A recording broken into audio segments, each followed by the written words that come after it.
बम भवानी धाम की जय। मानस प्रेमी सज्जन वृंद, आज न्योता की गहमा गहमी खत्म है और कथा जहां विराम लिए थी, यही विधि सीत ही सो लय गयऊ, बन अशोक मह राखत भयऊ। अब श्री राम का आश्रम की ओर प्रस्थान हो रहा है। कथा यहीं से आगे बढ़ेगी।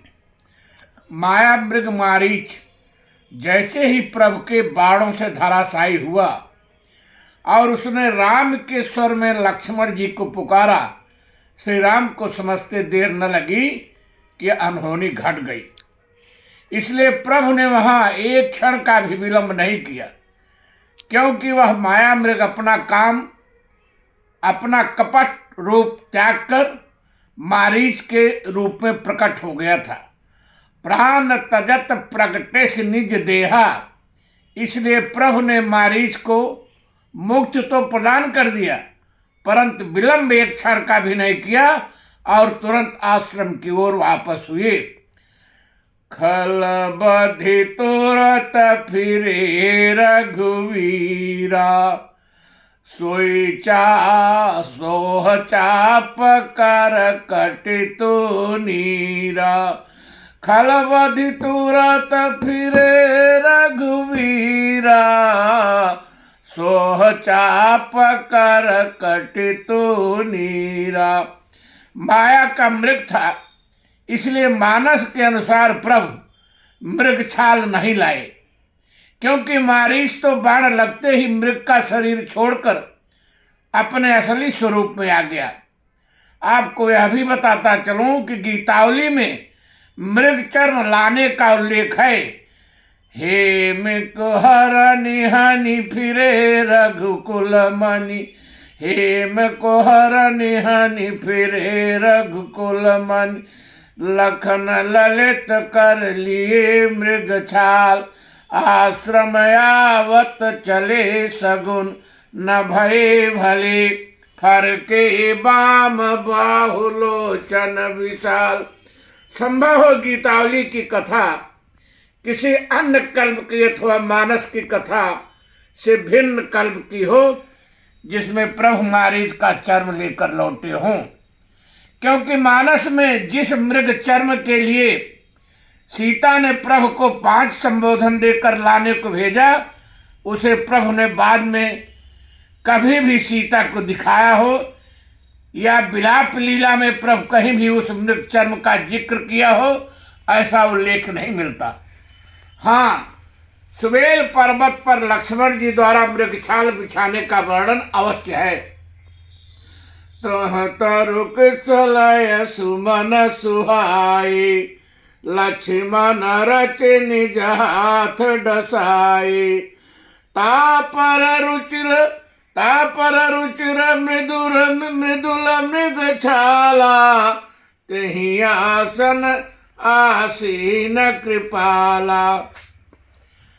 इन चौपाइयों को गीतावली के उक्त छंद से जोड़कर कुछ विद्वान यह मानते हैं कि प्रभु ने मृग को मारा और मृग छाल भी लाए, जिसे लक्ष्मण जी ने मार्ग में प्रभु के हाथ से ले लिया और वही मृग छाल सुबेल पर्वत पर रुकने पर लक्ष्मण जी ने बिछाया और उस पर प्रभु आसीन हुए। परंतु मेरे विचार से प्रभु तो मुनि का वेश अथवा तपस्वी का वेश बनाकर अयोध्या से ही आए थे और तपस्वियों के वेश में मृगछाल का होना स्वाभाविक है। श्री राम तो कर मुनि वेश फिरत बन बनहि, कर मुनि वेश फिरत बन बनहि। मुनि के वेश में रहने यो मुनि की तरह व्रत करने, भोजन करने का प्रमाण मानस में ही है। मुनि व्रत वेश आहार लिखकर गोस्वामी जी ने पहले ही स्पष्ट कर दिया है कि श्री राम के वनवास की दिनचर्या मुनियों से ही थी और मुनि लोगों के वेश में मृगशाल होने का प्रमाण परशुराम जी के प्रसंग में भी आया है। श्री राम लक्ष्मण या विश्वामित्र जी ने जनकपुर में कई स्थानों पर परशुराम जी को मुनि कहा है। राम कहो ऋषि तजीय मुनीषा, लखन कहो मुनि सुजस तुम्हारा। क्रमशः ये परशुराम जी के लिए राम और लक्ष्मण के वचन हैं। विश्वामित्र जी ने भी परशुराम जी को मुनि कहा है। गाधि सुन कर हृदय हंसी, मुनि हरिहरई सूझ। गाधि सुन का हृदय हंस, मुनि हरिहरई सूझ। ऐसे परशुराम जी के वेश में भी मृगछाल का उल्लेख गोस्वामी जी ने किया है। वृषभ कंधर बाहु विशाला, चारु जनेऊ माल मृगछाला।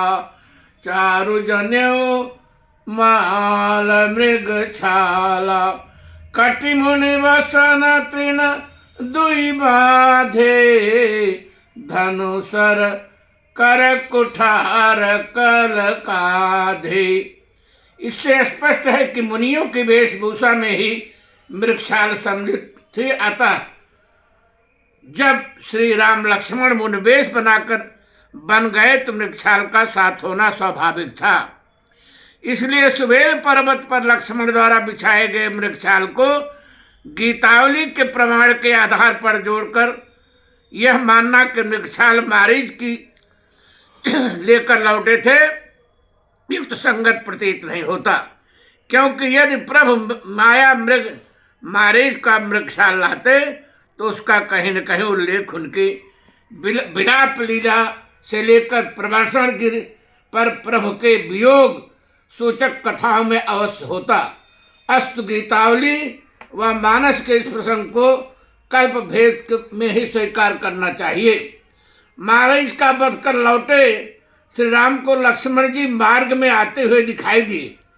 लक्ष्मण को देखकर श्री राम ने बनावटी चिंता व्यक्त किया, क्योंकि वह अपनी योजना को स्वयं ही जानते थे और राक्षस वध हेतु रची गई उनकी लीला का श्री गणेश हो चुका था। इसका रहस्य लक्ष्मण जी तो जानते नहीं थे, इसलिए लक्ष्मण जी के समक्ष प्रभु को चिंता प्रकट करनी ही थी। लक्ष्मण को आते देख प्रभु ने बनावटी चिंता व्यक्त किया और लक्ष्मण जी को अपनी आज्ञा का उल्लंघन करने हेतु उलाहना भी दिया। प्रभु ने लक्ष्मण से कहा, रघुपति अनुज ही आवत देखी, बाह्य चिंता कीन विसेखी। जनक सुता परिहर हुव केली, आयु तात बचन मम पेली। निश्चर निकर फिरहि बन माही, मम मन सीता आश्रम नाही। बस अब यहीं पर कथा को विश्राम देंगे। भवन भवानी धाम की जय।